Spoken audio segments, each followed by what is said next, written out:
गुरुर्ब्रह्मा गुरुर्विष्णु गुरुर्देवो महेश्वरा गुरुर्साक्षात् परब्रह्म तस्मै श्री गुरुवे नमः।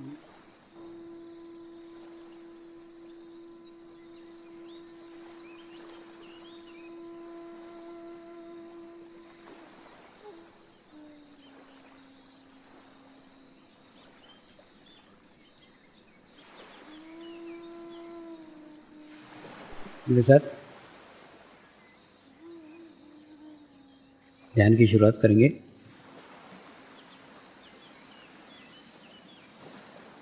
मैं एक पवित्र आत्मा हूँ। मैं एक शुद्ध आत्मा हूँ। मैं एक पवित्र आत्मा हूँ। मैं एक शुद्ध आत्मा हूँ। मैं एक पवित्र आत्मा हूँ। मैं एक शुद्ध आत्मा हूँ। गुरु मंत्र का उच्चारण करेंगे। ओम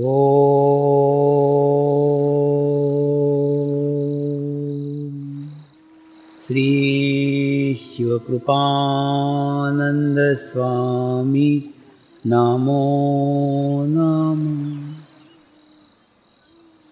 ओम श्री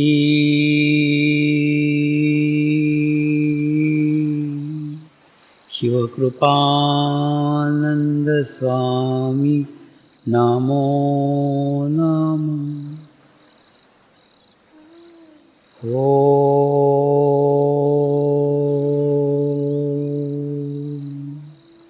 श्री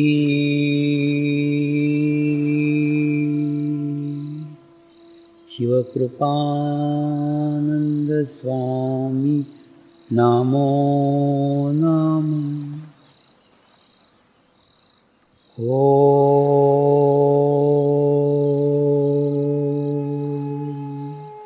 श्री शिवकृपानंद स्वामी नमो नमः। ओम श्री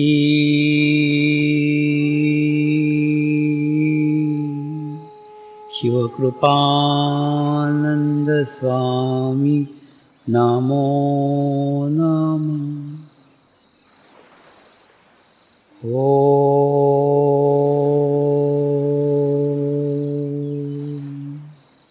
श्री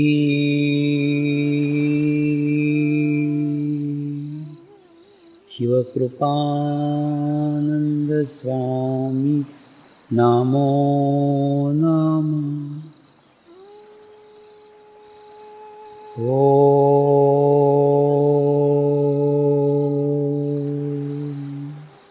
श्री शिवकृपानंद स्वामी नमो नमः। ओम श्री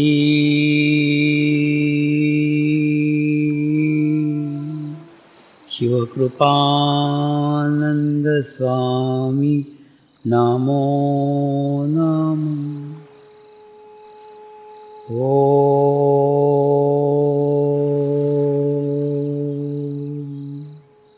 श्री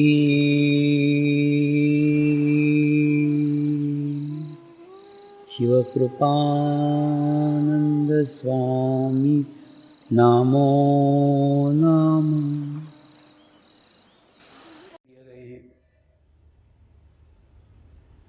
जिनके द्वारा हम हमारी आत्मिक प्रोग्रेस कर सकते हैं, लेकिन उन मार्गों से हम आज विमुख हो गए। जिस प्रकार से उनका अवलंब करना चाहिए, वैसा अवलंब नहीं करते। उसमें का एक मार्ग है पूजा।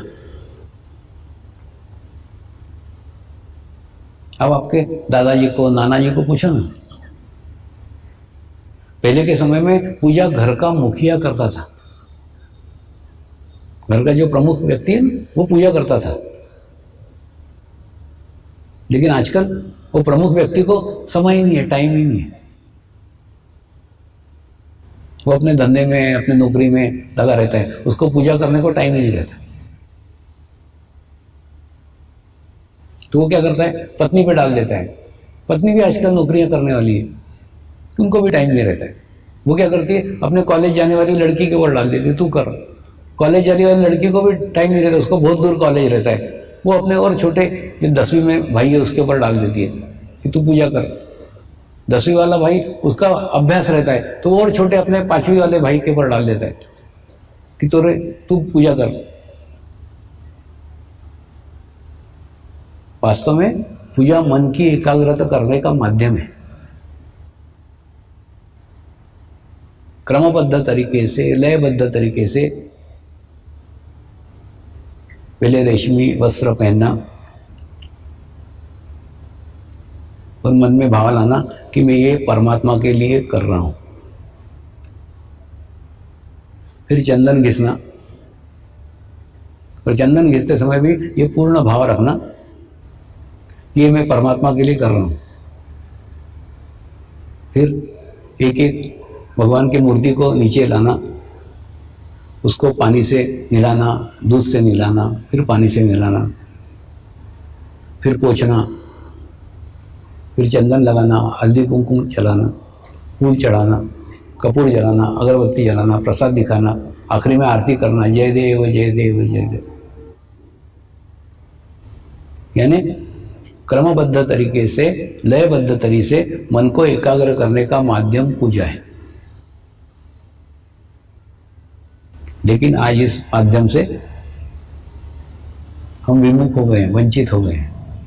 आजकल पूजा करने को किसी को टाइम ही नहीं है। सबसे घर के छोटे बच्चे को पूजा करने को बोलते हैं। वो बच्चा भी मजबूरी में करता है, उससे छोटा कोई होता ही नहीं, तो सब भगवानों को लेता है, खड़खड़ खड़खड़ खड़खड़ होता है, रख देता है। अच्छा, घर के लोग भाषा भी ऐसे ही बोलते हैं, बर्तन मांज डाल, कपड़े धो डाल, पूजा कर डाल। यानी बर्तन मांजने में और पूजा करने में कोई भेदभाव नहीं है, दोनों समान है, एक जैसे काम है। तो पूजा जैसा सशक्त माध्यम आज हम खो चुके हैं।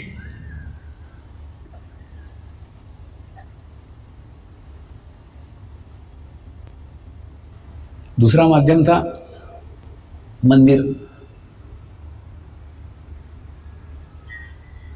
मंदिर में जाकर के पूर्ण भाव के साथ मूर्ति से अपना संबंध स्थापित करना।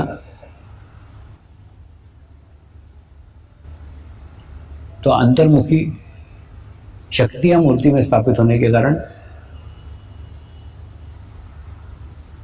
हमारी भी अंतर्मुखी यात्रा प्रारंभ हो जाती है और हमको मंदिर में जाके अच्छा लगता है।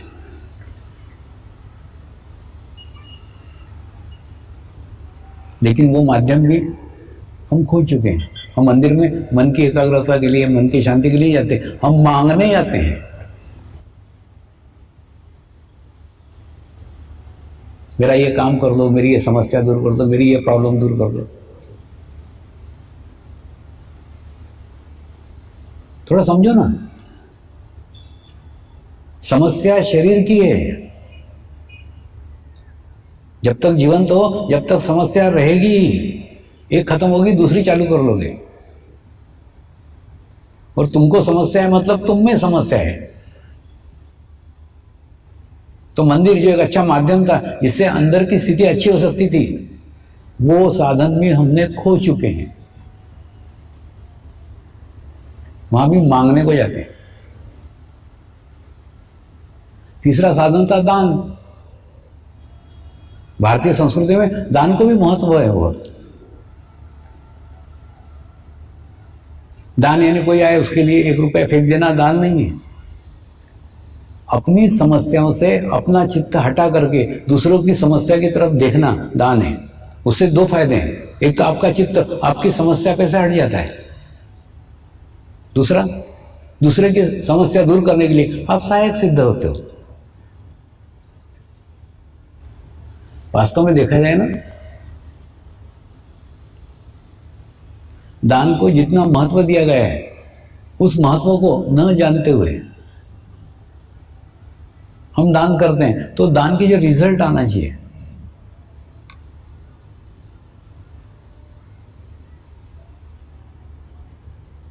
जो परिणाम आना चाहिए, वो हमारे जीवन में नहीं आते।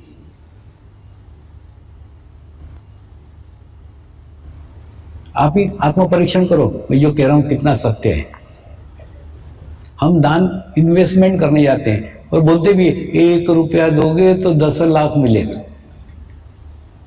मैंने वो कोई म्यूचुअल फंड है क्या? कोई शेयर है जिसमें तुम 1 रुपया दोगे और 1 लाख मिलेगा? यानी ये इन्वेस्टमेंट करने जा रहे हैं, दान नहीं है, ये इन्वेस्टमेंट है कि मैं 1 रुपया दूंगा तो मेरे को 1 लाख मिलेगा। ये इन्वेस्टमेंट है, ये दान कहां हुआ?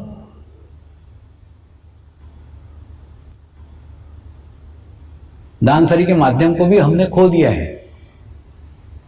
दूसरा, मेरा ये काम कर दोगे तो मैं इतना चढ़ावा चढ़ाऊंगी, मतलब रिश्वत। भगवान को भी नहीं छोड़ा रे बाबा। एक जगह तो छोड़ो, डाकन एक घर छोड़ के करती है, तुमने एक जगह भी नहीं छोड़ी, वो मंदिर को भी वहां रिश्वत का ये बना दिया कि मेरा ये काम कर दोगे तो मैं इतना चढ़ावा चढ़ाऊंगी, इतना पैसा दूंगी, इतना दान करूंगी, इतना। तो दान इन्वेस्टमेंट नहीं है, दान रिश्वत नहीं है। और दूसरा, इस जन्म में देंगे तो अगले जन्म में मिलेगा। अरे काय को अगले जन्म की आशा रख रहा है रे? अब तुम इच्छा ही कर रहे हो अगले जन्म मिलेगा, जा साले अगले जन्म में जा।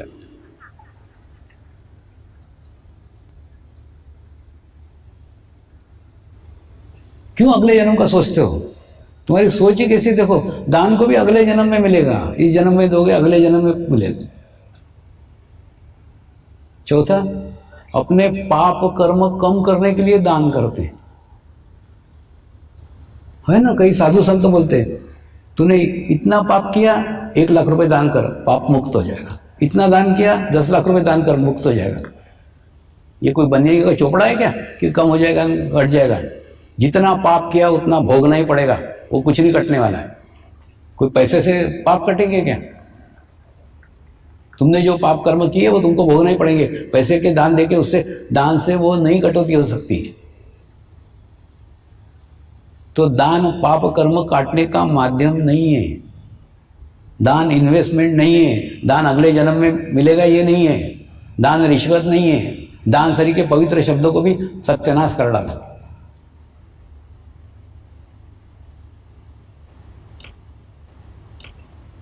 दान केवल और केवल आत्मा को प्रसन्न करने के लिए दिया जाता है।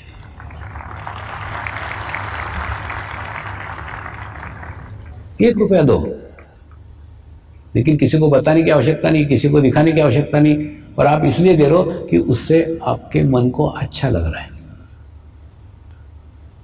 वहां पे दान करके मेरे मन को प्रसन्नता लग रही है, मुझे अच्छा लग रहा है, मेरी आत्मा स्ट्रांग हो रही है, मेरी आत्मा सशक्त हो रही है, इसलिए मैं ध्यान कर रहा हूं। मेरे को कुछ नहीं चाहिए, मेरा कोई इन्वेस्टमेंट नहीं है, मेरे को अगला जन्म लेना ही नहीं है, तो अगले जन्म में मुझे चाहिए ही नहीं, मैं रिश्वत दे नहीं रहा हूं, मेरे पाप कर्म काट नहीं रहा हूं, कोई अपेक्षा ही नहीं है, कोई अपेक्षा रहित दान आत्मा के साथ करो। आत्मा को पवित्र करने के लिए, आत्मा को शुद्ध करने के लिए, आत्मा को सशक्त करने के लिए दान करो।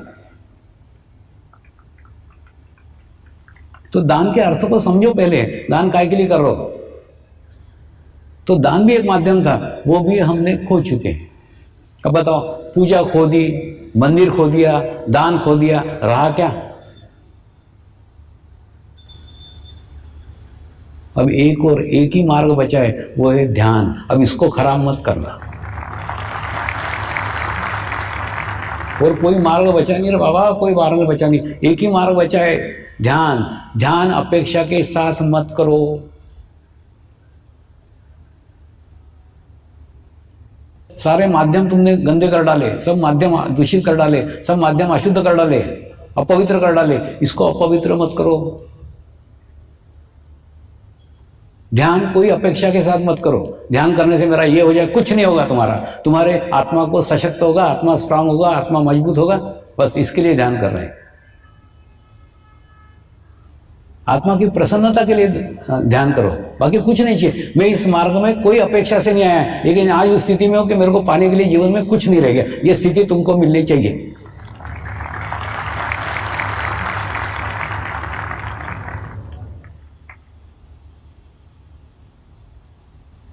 अपेक्षा रहित दान करो, कोई अपेक्षा नहीं है। मैं थोड़ा समझाता हूं। अपेक्षा सारे साधना का सत्यानाश कर देती है, सारे ध्यान का सत्यानाश कर देगी, सारे साधना का सत्यानाश कर देगी, सारे समय का बर्बाद कर देगी। क्यों? थोड़ा समझ लो। अपेक्षा का संबंध आपके शरीर के साथ होता है, आत्मा की कोई अपेक्षा नहीं होती। आत्मा को कुछ नहीं चाहिए। ध्यान आत्मा का परमात्मा से संबंध स्थापित करने का शुद्ध और शुद्ध माध्यम है। उसमें अपेक्षा ला करके उसको अपवित्र अशुद्ध मत करो रे बाबा, आखिरी मार गई है।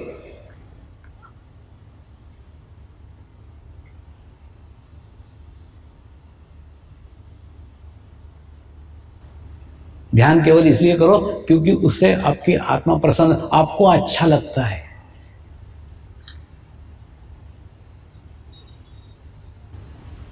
क्या होता है, मेरे को तो सब दिखते रहता है, और ये सब दिखते रहता है ना, कोई तुम्हारे सामने रख रहा हूं। इसमें ना दो प्रकार के साधक हैं। एक साधक है, वो कोई ना कोई अपेक्षा लेकर के आते हैं, मेरा ये कार्य हो जाना चाहिए, मेरा ये काम हो जाना चाहिए। आते हैं, ध्यान में आते हैं, और वो कार्य पूर्ण होने के बाद में ध्यान छूट जाता है।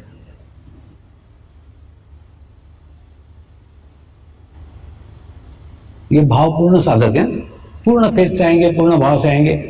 छप्पर लगे फटने तो प्रसाद लगे बटने। जब इन पे संकट आता ना, आपके ध्यान करेंगे खूब, और जैसे संकट चला गया फिर राह देखते दूसरा संकट आएगा, फिर ध्यान करेंगे। अरे रेगुलर ध्यान करेगा तो संकट कभी आएगा ही नहीं।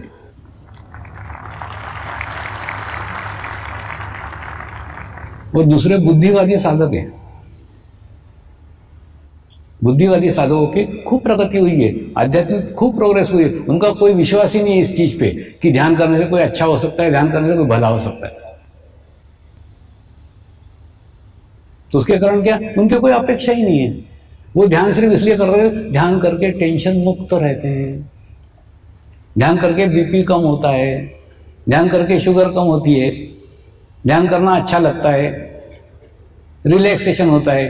बस इतने के लिए ध्यान करते हैं,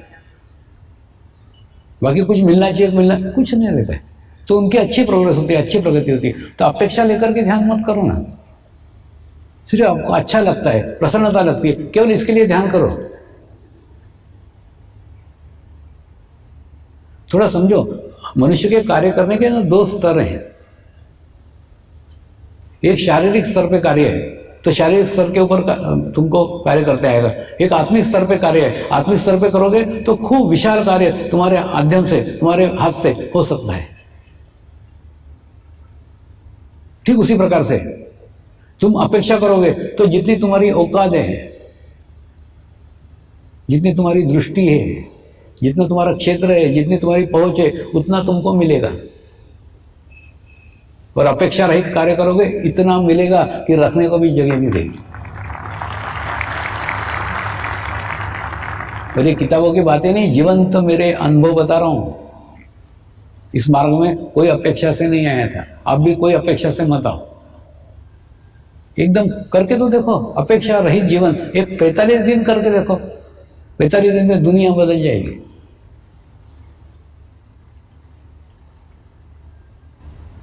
अब हम ध्यान करेंगे,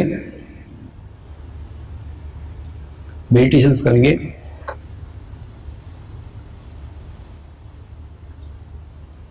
आज आत्म साक्षात्कार का अनुभव लेंगे।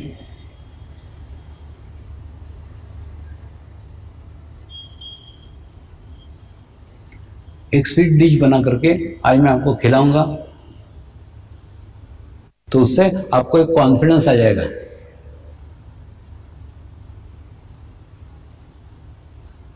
आपके अंदर एक आत्मविश्वास आ जाएगा कि मेरा भी ध्यान लग सकता है, मुझे भी अनुभूति हो सकती है, मैं भी सहस्रार पे स्थिर रह सकता हूं या रह सकती हूं। यह आत्मविश्वास आपको आपके जीवन में आगे काम आएगा कि उस दिन हुआ था, बाद में भी हो सकता है।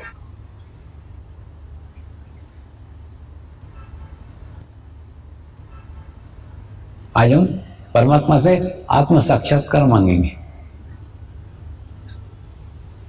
आज हम परमात्मा से अनुभूति मांगेंगे। अनुभूति कितनी दिव्य है, अनुभूति का संस्कार कितना बड़ा है। क्या आप सोचो, भारत जैसे धार्मिक देश के अंदर एक मंदिर न बनते हुए कितने सारे आश्रम खड़े हो गए। अपने कोई आश्रम में कोई मंदिर नहीं, सब फ्रेम खाली है, जिसको मानना उसको मानो। कोई भगवान का कोई मंदिर नहीं है, नहीं तो बिना मंदिर का कभी कोई आश्रम नहीं होता। अपने आश्रमों में किसी कोई मंदिर नहीं, कोई भगवान नहीं, कोई मूर्ति नहीं, कुछ नहीं, क्योंकि प्रत्येक ने अपने भीतर भगवान का अनुभव किया है। परमात्मा की अनुभूति भीतर की है, अंदर की है। अब भी अनुभूति को प्राप्त करो ना, फिर आप किसी भी भगवान को मानते हो, किसी को भी मानो, किसी भी धर्म को मानो, किसी को नहीं मानो। यह अनुभूति का ज्ञान है, यह अनुभूति का नॉलेज है। यह ग्रहण करो, अपने अपने धर्मों को समझो। कैसे बताता हूं, यह समझ लो एक हिंदू है, वो अंगूठा छाप है, उसको पढ़ा लिखा नहीं है, तो गीता ग्रंथ उसके कोई काम का है क्या? नहीं। वो गीता की पूजा कर सकता है, लेकिन गीता को पढ़ नहीं सकता, गीता का अर्थ समझ नहीं सकता, क्योंकि अनपढ़ है। एक क्रिश्चियन है, उसके हाथ में बाइबल है, उसको भी पढ़ा लिखा नहीं है, अंगूठा छाप है, तो बाइबल का क्या कर सकता है? आदर कर सकता है, रिस्पेक्ट कर सकता है, लेकिन उसको समझ नहीं सकता, उसकी बातों को नॉलेज नहीं ले सकता, उसका ज्ञान नहीं ले सकता, क्योंकि अनपढ़ है। एक मुस्लिम है, उसके सामने कुरान है, कुरान का रिस्पेक्ट कर सकता है, आदर कर सकता है, झुक सकता है, नमस्कार कर सकता है, लेकिन उसमें से कुछ ग्रहण नहीं कर सकता, क्योंकि अंगूठा छाप है। तो अंगूठा छाप लोगों के लिए तीनों ग्रंथ कोई काम के नहीं है।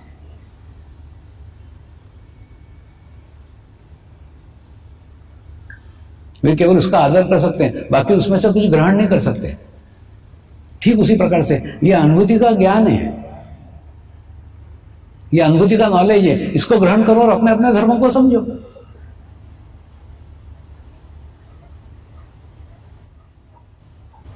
वो उपासना पद्धतियां हैं, जिसको आप धर्म समझ रहे हो, अपने अपने उपासना पद्धति का अध्ययन करो ना, उसको समझो, उसके सही अर्थों को समझो, सब समझ में आएगा। जब तुमको अनुभूति का ज्ञान हो जाएगा, अनुभूति का नॉलेज हो जाएगा। तो आज हम वही अनुभूति का ज्ञान, अनुभूति का नॉलेज ग्रहण करेंगे। और जो बिल्कुल नहीं नीचे बैठ सकते या बैठना संभव ही नहीं है, वो कुर्सी पे बैठे रहे। वो कुर्सी पे अगर बैठे रहे तो अपने पैर के तलवे जमीन के साथ स्पर्श करके रखें, चप्पल निकाल करके, मोजे निकाल करके टच करके रखें। अन्यथा अगर जमीन पे बैठोगे तो खूब अच्छा रहेगा, क्योंकि क्या होगा मन में, आपका मूलाधार चक्र भूमि माता के साथ स्पर्श होगा। तो जैसे स्पर्श होगा, आपके कुसंस्कार, आपकी बीमारियां, आपका टेंशन, आपका तनाव, सब भूमि माता खींच लेगी अपने गुरुत्वाकर्षण शक्ति से। हमारे शरीर में तनाव और शरीर में टेंशन निर्माण होने का एक बहुत बड़ा कार्य है। पृथ्वी माता से हम विमुख हो चुके हैं, पृथ्वी से दूर जा चुके हैं। पृथ्वी के गोद में आओ, वो आपका सारा तनाव, सारा टेंशन दूर कर देगी। कुछ नहीं करने का है, दोनों हाथ सामने रखो। दूसरा आज क्या करने का है मालूम है? हमको आत्मा साक्षात्कार मांगने का है, आत्मा अनुभूति मांगने की। ध्यान जैसे हम रोज करते हैं वैसे ही करने का, सिर्फ बाद में एक प्रार्थना करने की। दूसरा, कई लोग मुझे पूछते, आप आत्म साक्षात्कार दे सकते हो, आप आत्मा अनुभूति करा सकते हो, आप कुंडली शक्ति जागरूक करा सकते हो? मैं कहता हूं मैं कुछ नहीं करा सकता। ये सब ईश्वरीय शक्तियां हैं, इसको मनुष्य कर ही नहीं सकता। लेकिन कैसा है कि जैसे एक जलता हुआ दिया है, उस जलते हुए दिए के पास में एक बुझा हुआ दिया जलने की इच्छा से जाएगा, उसके ज्योति के साथ उसकी ज्योति स्पर्श हो जाएगी, ये भी जल उठेगा। बस यही प्रक्रिया है। गुरु के साथ लाखों पवित्र और शुद्ध आत्माओं की सामूहिक शक्ति होती है। ऐसे शक्ति के साथ, ऐसे सामूहिकता के साथ, ऐसे कलेक्टिविटी के साथ जब हम बैठते हैं और हम इच्छा करते हैं कि हमें आत्म साक्षात्कार मिलना चाहिए, हमको अनुभूति मिलना चाहिए, तो हमको अनुभूति प्राप्त होती है। प्रार्थना करेंगे। हे परमात्मा, हम सभी पवित्र आत्माएं आपको हृदय से प्रार्थना करते हैं कि सारे विश्व में शांति हो, सारे विश्व के आत्माओं की आध्यात्मिक उन्नति हो एवं सर्वांगीण उन्नति हो।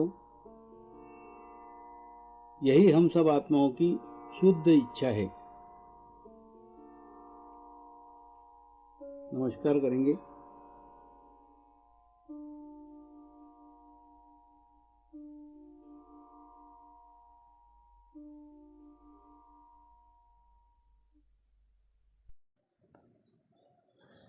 हे परमात्मा, हम सभी पवित्र आत्माएं आपको हृदय से प्रार्थना करते हैं कि हमारे सद्गुरु श्री शिव कृपानंद स्वामी जी का स्वास्थ्य सदैव अच्छा रहे, उनकी आयु दीर्घ हो, यही हम सब आत्माओं की शुद्ध इच्छा है, शुद्ध इच्छा है, शुद्ध इच्छा है। हे परमात्मा, सारे विश्व में स्थापित होने वाली श्री मंगल मूर्तियों की स्थापना, श्री गुरु शक्ति धाम का निर्माण कार्य आपकी कृपा में, आपकी करुणा में, आपकी इच्छा अनुसार निर्विघ्न संपन्न हो, यही हम सब आत्माओं की शुद्ध प्रार्थना है, शुद्ध प्रार्थना है, शुद्ध प्रार्थना है। शांति पाठ करेंगे। ओम ध्यो शांति अंतरिक्ष ग्वम शांति पृथ्वी शांति आपः शांति औषधयः शांति वनस्पतयः शांति विश्वे देवाः शांति ब्रह्म शांति सर्वगं शांति शांति एव शांति सामा शांति एधि ओम शांति शांति शांति सर्व इष्ट सुशांति भवतु।